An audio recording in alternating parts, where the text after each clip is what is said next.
I'm talking to Margo Blevin on February 16th, 2000. No, but I hope I don't recover for a while, because I came away with a nice glow. Good. Were you following Ginny around like I was a lot? Well, yeah. I just think she's a great singer. Mm-hmm. Yeah. That wasn't your first time at the Folk Alliance conference, was it? No, it was my fourth, actually. So I've been to a bunch of them. Right. So, tell me again about your book. Okay, sure. First of all, let me ask you, can I record you? Yes. Okay, and if you want to go off at any time, just tell me. People have said that, and I've done it. Well, it... Just a second. Sure. Okay. Yeah. Go ahead. Sure. I'm not gonna try and give you the 30-second spiel, but sort of expand on it a little bit more as to sort of where it came from. In recent years, there's been I think a kind of spurt of things about the 60s revival. Cantwell's book is about the most famous, although I'm not sure it's the most liked. But there's been that. There's been a published book of reminiscences about folks who were involved in it, like John Cohen and Izzy Young of New York's Folklore Center, and kind of real revival activists. There's been the reissuance of the Rooney and Von Schmidt book about the Cambridge scene, Baby Let Me Follow You Down. And I enjoy all this stuff, and I came out of that history, albeit at the tail end of it, because I'm 45, but I started listening to records with my sisters, Dave Van Ronk and New Lost City Ramblers records. Those were literally the first records I listened to, so I've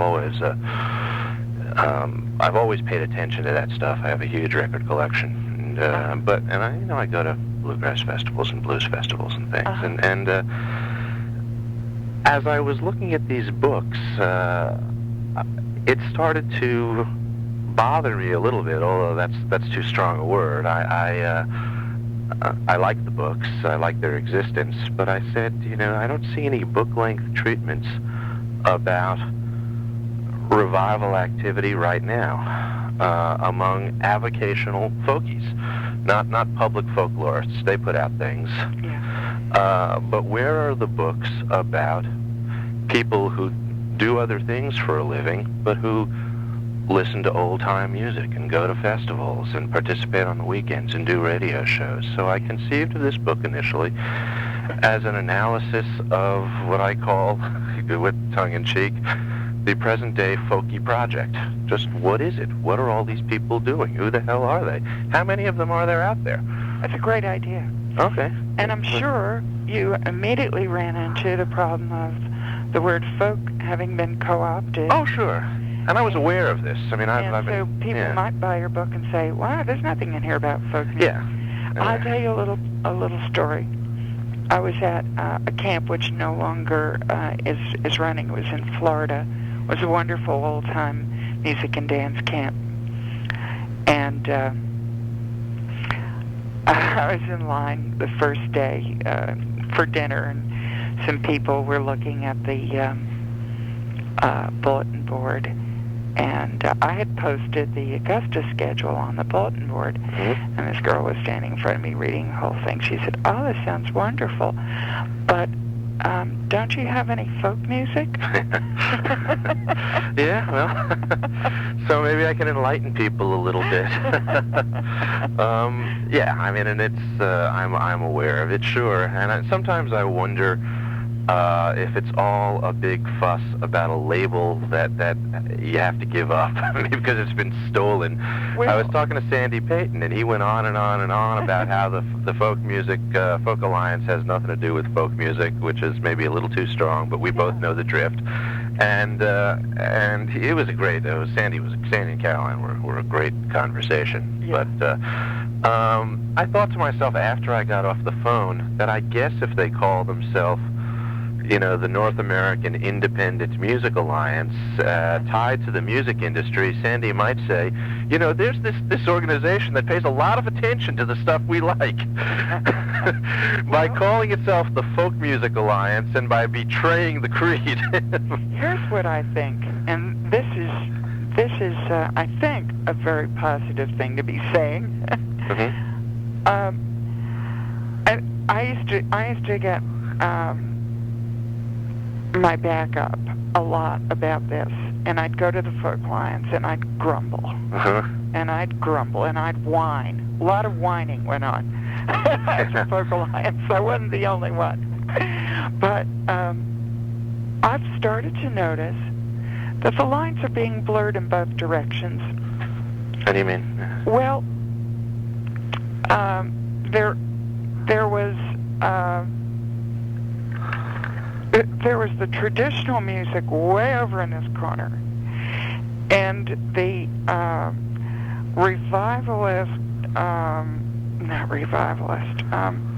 the contemporary folk pop singer-songwriter tradition that came out of the great folk scare, a very young tradition, as is bluegrass. Yes. And that was it completely at the other end of the spectrum. Coming from pop music and big record companies and huge festivals and from a totally different direction. And I think little by little, those two traditions have taken on some elements of each other a little bit. And I see people who are out there looking for venues, looking for gigs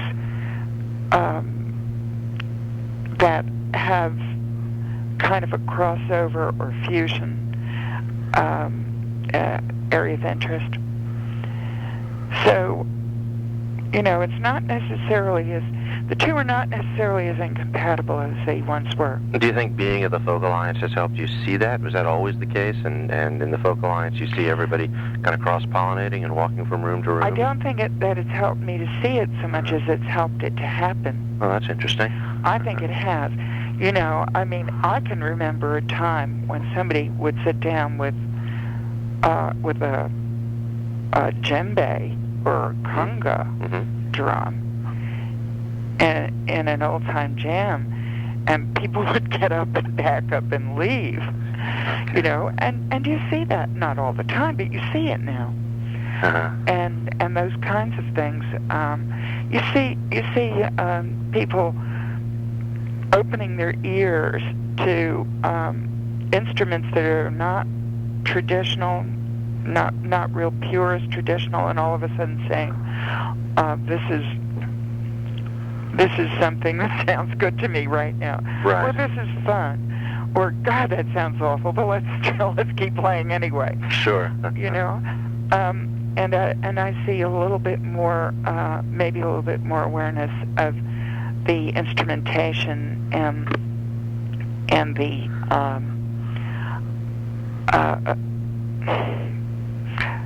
just the finesse and the artistry of traditional music among people who used to put it down and who used to think of it just as something that was old and in the way. Right.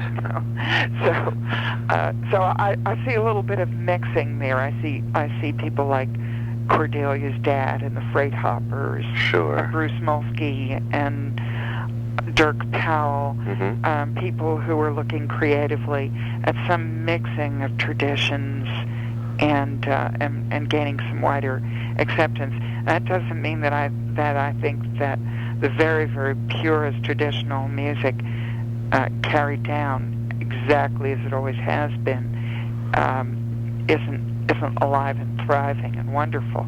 But I also see that everything changes. One of the most popular kinds of music now is Cajun music. Right. Cajun music is a mixture of lots and lots of influences, some of them very modern. Yeah. But the people you mentioned, none of them certainly are folkies to the average person on the street who thinks of singer-songwriters. I don't know what the average person on the street thinks, and I'm probably the last one to tell you what that is. I don't know what the average person thinks of the word folkies. It kind of makes my skin crawl, but... Or folk. I mean, I wonder if they think, James Taylor or Joni Mitchell. I don't know. That's a problem of verbalizing and defining. It has to do with the way the record stores had compartmentalized. They're thinking now there's the radio with this Americana definition. What in the world does that mean? Yeah. Traditional music, American traditional music, has much more in common with Irish traditional music and French Canadian traditional music than it has with most of what you would hear on an Americana station. Right. So, I think those labels are not really helpful. What was your hope for the Alliance when you went out there in '89? Coming from to Malibu? Yeah, to Malibu. I mean, you come from you don't come from an entertainment world, and some folks there, although not all did, but some folks did. It was more of a traditional crowd as a whole. So I'm wondering if it was, what did you hope to get out of it? I mean, you are much more, as I said, in the public folklorist mold. The group in Malibu was 90% people involved with traditional music and dance. Mostly people representing membership organizations, people who were somehow involved in making their living, a few people who were somehow involved in making their living through producing records or as agents, but mostly people who were doing it, who had a day job and who did it as a labor of love or as a volunteer, as a member of an organization. I don't remember really encountering anyone who didn't fit into that category. I really don't recall there being even any singer-songwriters there. Yeah. And so the organization started out by being a traditional, and we didn't use the word traditional because it's one more word to put in the name. Right. And you understood what you meant, I guess, by... Between then and the first gathering, when the publicity went out, people seeing folk music in the publicity said, "Oh, that's me. I play folk music." And people who were into very traditional art forms said, "Well, okay, I'm not sure, folk music. I wonder if that includes me too. I play blues. Probably not." And so people started weeding themselves out. By the very second conference, the one in Philly, I guess. Yeah. The whole direction had started to turn away from traditional music and dance, and there were only about, I'd say, half of the people there. And then by the time the organization met in Boston, right, I remember that. Between all of the Canadians who, a lot of whom had that folk music, contemporary folk music culture as something that was traditional to them because they grew up with it, because their parents were into folk music and they'd been listening to Joan Baez and they'd been listening to all this music all their lives, and they were second generation folkies, and said, "Okay, yes, this is me. I'm a traditional folk musician." Right. And so you started to have a big schism, and that was the first time that there were also actually almost an air of hostility and competitiveness. People aggressively looking for gigs, aggressively looking for agents, not attending workshops at all, right, and being there only to showcase. And so that was something that just kind of like snowballed. and the fact that the organization never met in the South until Memphis. Right. In the southeastern part of the country is a stronghold of traditional music. So there was almost no representation of southeastern organizations, and therefore everything was skewed more towards the contemporary. I see that bouncing back and becoming, simply because people are starting to listen to each other a little bit more. There was a consensus, I don't think you were at it, but there was a meeting, they have a group of meetings called peer groups, and there was one for those interested in traditional music. Yeah, I was leading the large organization peer group at that time. After we got past Bill Spence asking, what is traditional music? I don't know what possessed him to wish to do this in the 12th year of the organization and knowing exactly why he was there. Someone has to do it every year. But after we were past that, there was, and I went to the group last year where they were talking about not breaking away, but holding a separate meeting for traditionalists at another city, another time of the year, and nobody liked that because of the expense involved, and this feeling that, that wouldn't do it at all. Well, it was, Mark Moss made a very impassioned talk about how this is where that's supposed to be happening, and this is where you work if it's not happening. As long as there is enough of both. Right. I'm very happy going to the Folk Alliance and being on my own track. Mm-hmm. I go to something like the American Folklore Society conference. Mm-hmm. I've gone occasionally. And there are so many different types of studies represented within that. Yeah. It's you could go to workshop after workshop, presentation after presentation, and never hear anyone who's doing anything remotely related to your field or your area I've been there of too. folklore. And that's really what this is developing into. There was a very, very well-developed track of traditional, of interest to people who deal with traditional music and dance this year. Yeah, and that was the consensus at the peer group session. What do you think? I had choices. There was never just nothing to do at any one time and nothing meaningful to do, and usually there was more than one thing that I really wanted to go to and had to make a choice between. So, and I'm sure the same was true of people who were looking for the other folk music. Right, So sure. It's two conferences in one for the same price. What did you hope to get out of this when you started? Because I think I'm a little curious, because you are much more, and this may be totally contrary to your own perception, but looking at your website and your catalog, which I've done only since I got it from you at the conference, you seem much more likely to me to be involved in what is a very well-developed public folklore track under the overall, umbrella of the American Folklife Center, which and there's lots of public folklorists around the country who have their mailing list in which they share information, and I assume get together, and they had a section at the AFS this year, and so I wonder what would... the AFS conference is always at the same time as our October Old Time Week, and I've only gone twice. But I'm just wondering what you hoped that it would bring to Augusta in the beginning, and how that's played out.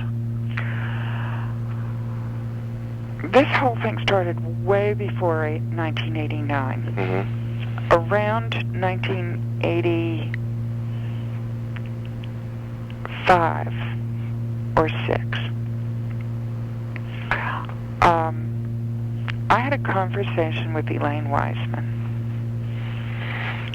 She and I talked. Well, first of all, no, before that, I wrote a letter at one point to John McCutcheon, in which I said that I felt that it would be very helpful for people involved in traditional music and old-time music of all kinds to come together and form a little organization that would help us to share information, share ideas, be involved with taking a stand on issues and those kinds of things. And I sent copies out to him, I think to David Holtz and a number of other people. Everybody said, this is a great idea. Nothing ever came of it. Especially where I was trying to get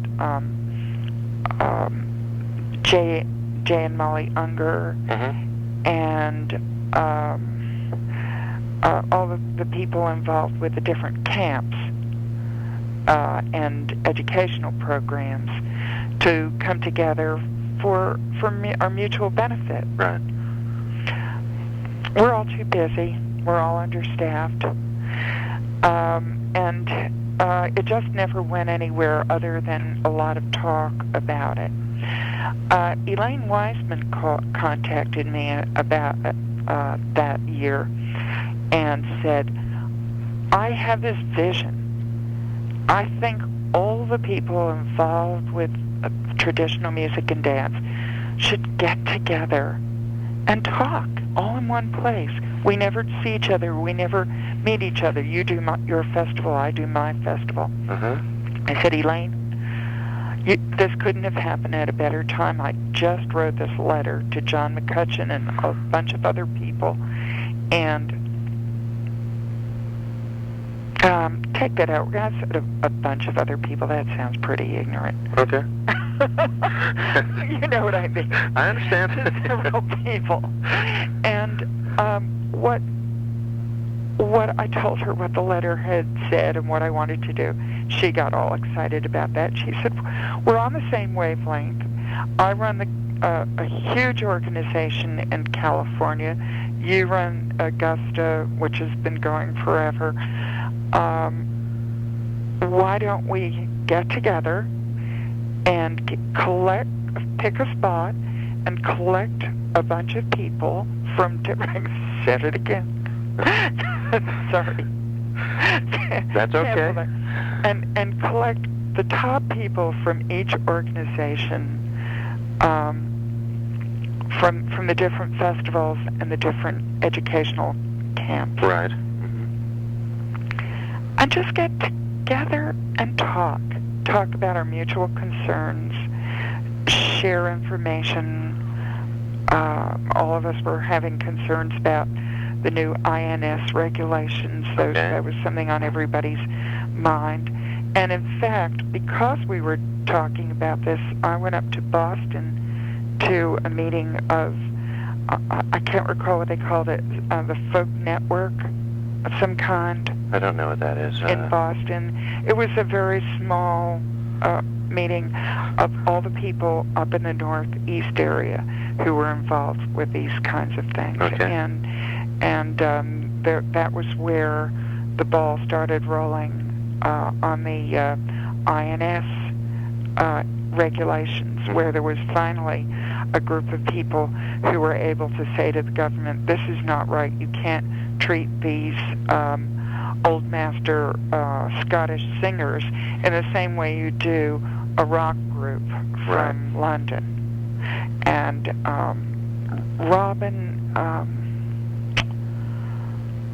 what's her name? There was a woman whose daughter had died who had been involved with that.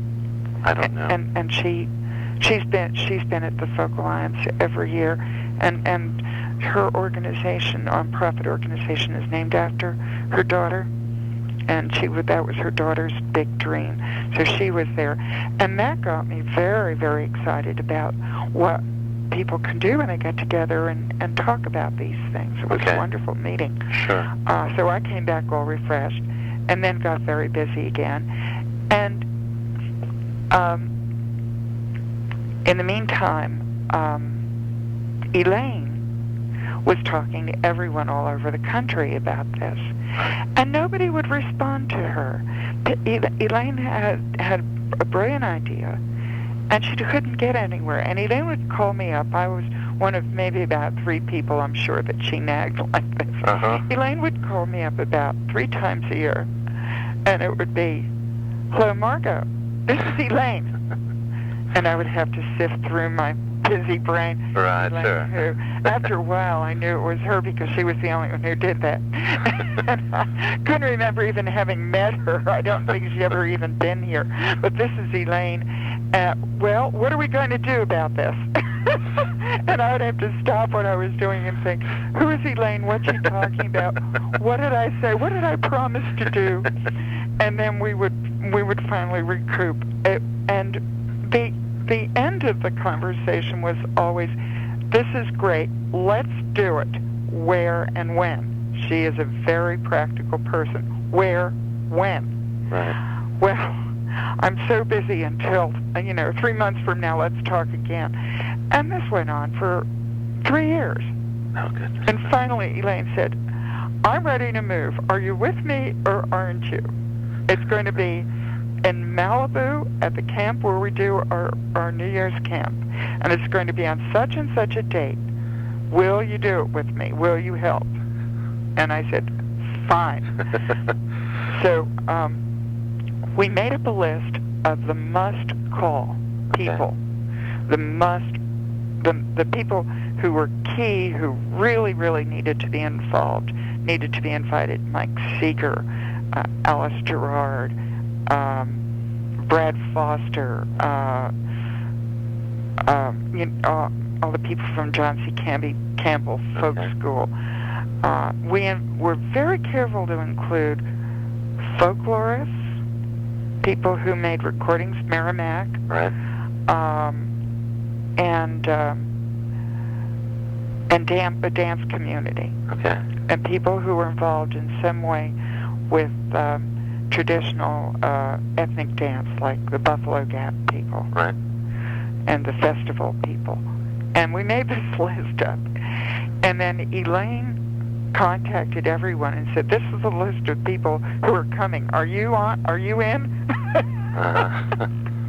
So then she put an ad in the Old Time Herald that listed the people who she thought were probably going to come. I saw the ad in Sing Out, but it didn't list anybody. Was it Sing Out? I'm sorry. You're right. Okay, the one I saw didn't list some names, but there might have been others. Well, there was an ad with names, and it was great. Everybody said, gee, I don't remember saying I was coming, but I better go.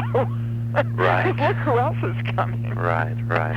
That's an exaggeration. There might have been a couple of uncommitteds on this, Sure. but it worked. It got everyone, well, I can't miss that.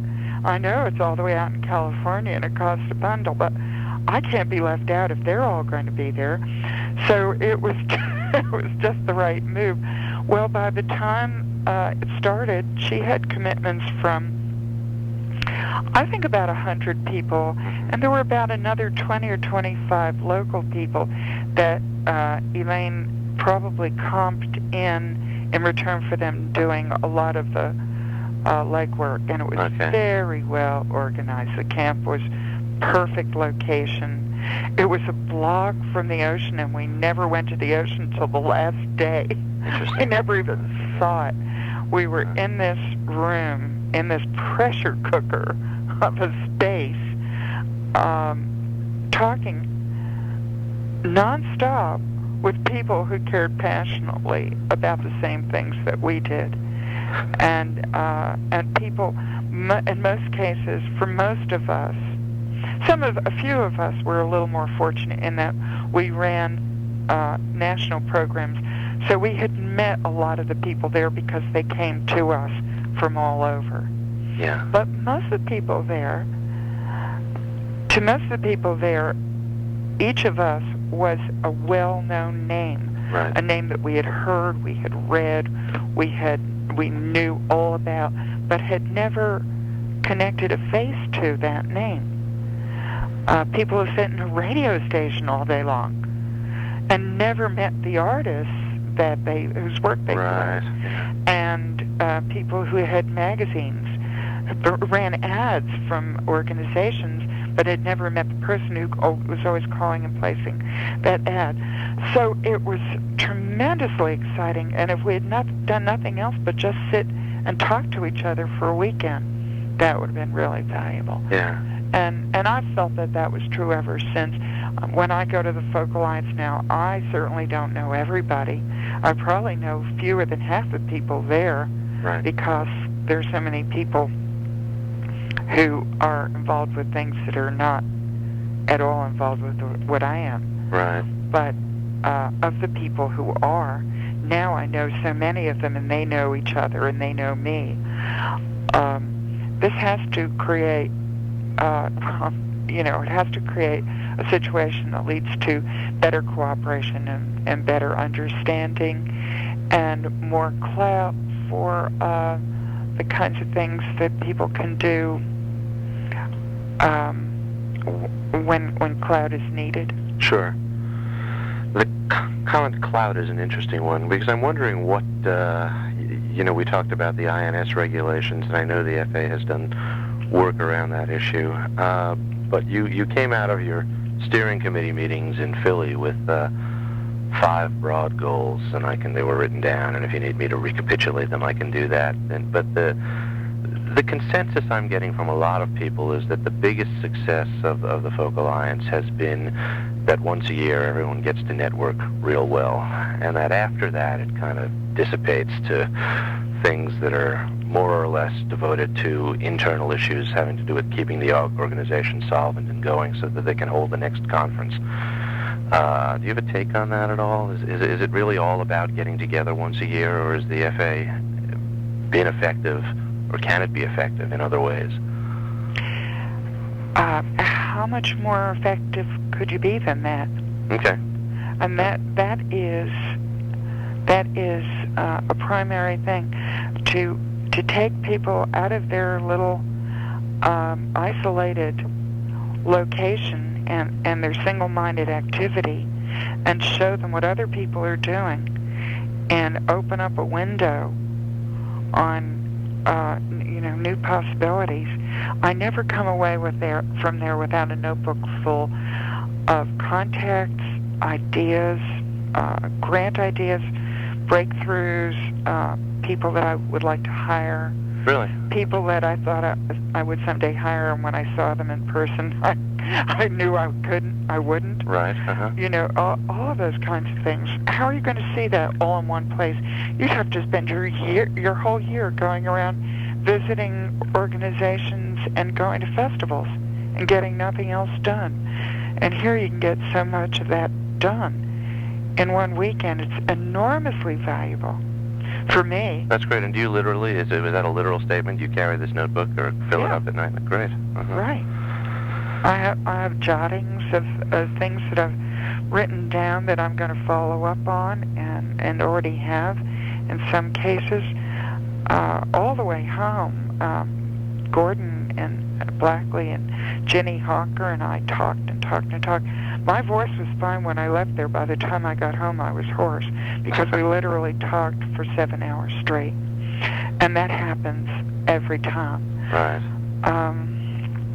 So those guys, there were 2 meetings of the Folk Alliance where I actually was able to have a staff meeting with my summer staff, almost all the coordinators of my theme weeks, and plus my main summer staff people were there. Right. So we hosted a lunch and had a staff meeting and ironed out things like policies and ideas for events and all kinds of practical matters. That was very helpful. One year, there was a gathering for lunch of all of the people who wanted to see, who were disgruntled, and basically those of us who were whining about the fact that there was so little old-time music at the Folk Alliance. And we got together, and we identified each other, and some of us didn't know one another, and now we do. And it's not been a problem ever since. There's been lots of old-time music. I was going to ask. Lots of traditional music. I was going to ask if you lost heart at any time, like after Boston or something. Boston was hard. Yeah. Boston was really hard. I said, am I really going to ever do this again? But I don't think it was because of Boston, being in Boston. It was just the first it was unfortunate that it was the first time where there was such a huge influx of people who didn't know anything about traditional music and couldn't care less, Right. and of people who didn't know anything about contemporary music and couldn't care less, meeting together at the same time. And unfortunately, it happened in a place, in a hotel, where there wasn't any possibility of people really getting together and passing through and hearing each other, but just being crammed into a space so small that we would get on each other's nerves. Right. Mm-hmm. And so people would go off and huddle in a room nobody ever passed by. Right. And you would feel very isolated. And the showcasing was going on all over the place. And so there was this feeling of everything being just scattered and divided, and it was very disheartening.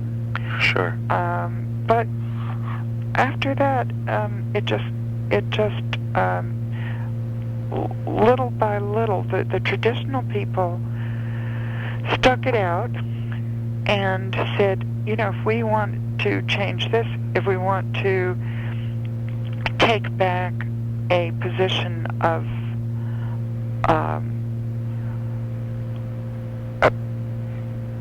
being important spokespeople in this organization, we have to do it. We have to talk other people into coming who feel the same way we do.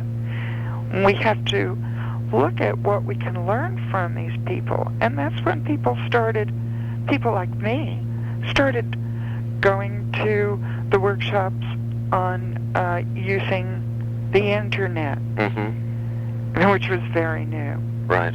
And using computers and using desktop publishing. That concept was very new.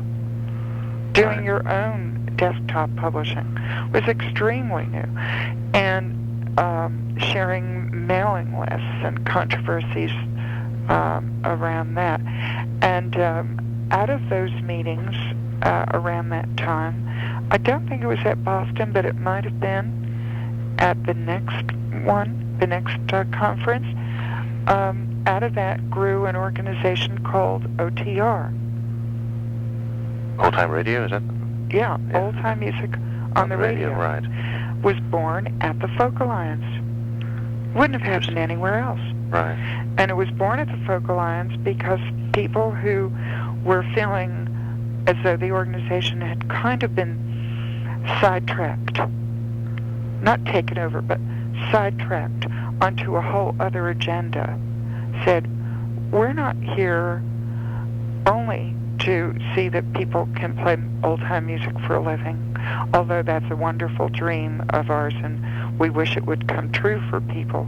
But we're here because we want everyone to hear old-time music, Right. to see it, participate in it, learn to do it, to learn to dance. And that's our agenda, and we think that's a very noble cause, and we think that it's, something that this organization should be able to help with. Right. So in the meantime, let's see how we can get more old-time music on the radio. Well, the DJs said we would play it, but we can only play CDs, and there are no CDs. So the very next year, John Lilly and Alice Gerard and several other people, we gave John sort of release time from Augusta because we felt it was an important part of his job, an important part of our mission for him to be doing this on our time. And so he did a lot of the work that other people didn't have time to do because they had other kinds of day jobs. Sure. And he and Paul Brown and Alice Gerard, and I'm sorry if I'm leaving anyone else out, but those are the names that come to mind right now, did much of the work in organizing the first conference, which was held at Mount Airy, Fiddler's Convention, For the 2 days preceding the Fiddlers Convention, people flew into the Fiddlers Convention from all over, just as they do for the Folk Alliance. People who might not have come to sit, in a muddy field for 3 days and play the fiddle or banjo. But with this conference happening, that brought them together. And out of that came some compilation CDs. The OTR has put out 2 so far, I believe, compilation CDs. The very, very first ones that I know of representing old-time music from all over the country. And sent it to every DJ that they could find. And then out of that also came a database and list of all the radio stations, all the radio programs playing old-time and traditional music. Right. And there's also on the web somewhere, and it may be related to this project, I don't know, and there's a database of just old-time music on compact disc. Yes. A long, long list. I think that sprang out of this. Yeah. And the other thing that came out of OTR was a discussion list called old-time music on the radio. Right. That the OTR discussion group on the internet. I guess, And that all came from the Folk Alliance. I'm surprised to hear people say there's not enough CDs, because, Rounder's been putting out old-time CDs since the dawn of CDs. They've been reissuing their catalog, and Art Wooley's they followed them a little bit. They weren't as quick. Let's see what year this was. They weren't as... I guess it makes sense to me if it goes back to... There really wasn't much. the early... Augustus recordings were on cassette. Mm-hmm. Much of Rounders was on cassette. Right. Merrimack was, I believe, all cassettes at that time. Right. There really weren't very many. I'm not saying that there weren't any, but sure. There were way more LPs. And not enough to fill shows all over the country week after week. That's the problem. That's right. There were very, very few. Yeah. And my collection was maybe a dozen at the most. Right. So that was a big thing, and then everybody started, and then the Folk Alliance was able to have sessions that were particularly helpful on things like how do you produce a CD, and what's involved in doing the artwork, and for example, little nuts and bolts things like the fact that you have to use cork if you're going to design a CD cover, because it's the only across the industry, it's the only thing that everybody uses for design, and so there were little, just bringing everybody up to the same century. Right. Came out of that. It was very, very helpful. And it's interesting to me that a lot of what you're talking about, everything you're talking about, really has to do with promotion through commercial means, and yet there's almost a knee-jerk reaction. It's like people who are commercial themselves and are doing good things with commerce have to somehow disavow commerce in their statements. Jim Hirsch, who's got an interesting style and relishes in his interesting style, I think, said to me, he's just, taking the other position, he said to me, I'm sick of all these people complaining about commerce. They're the ones who are going to wreck, who are going to bury traditional music forever. And Art Menius, who's got a very different style than Jim, feels the same way. He feels you've just got to get out there and become a professional arts organization and sell tickets. I haven't heard that complaint from anyone in years. No, I really haven't heard anyone say that this or that is being overly commercialized. What I'm hearing more is that the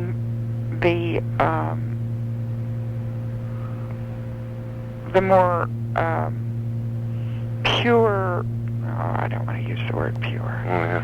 How can I don't want to contrast traditional music versus commercialized music, because I just don't see any a real strict line between them. Sure.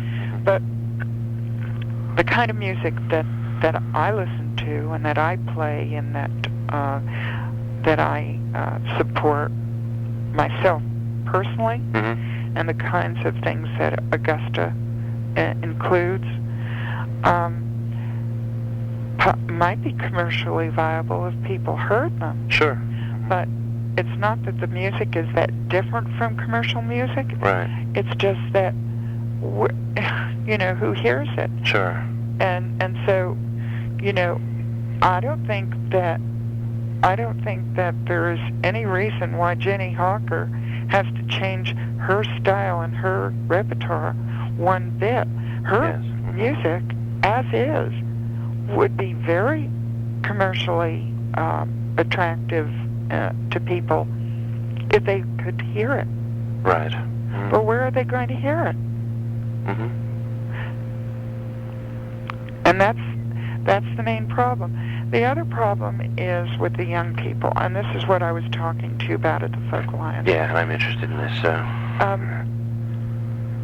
There is something to be said for underground movements in music, and certainly the whole big industry around rap music and all other kinds of music that started as underground music, that came from the ground up. It wasn't the record companies standing around saying, if we put out some records of this rap stuff, I bet kids would buy millions of copies of Absolutely. it. It started from the ground up, from inside.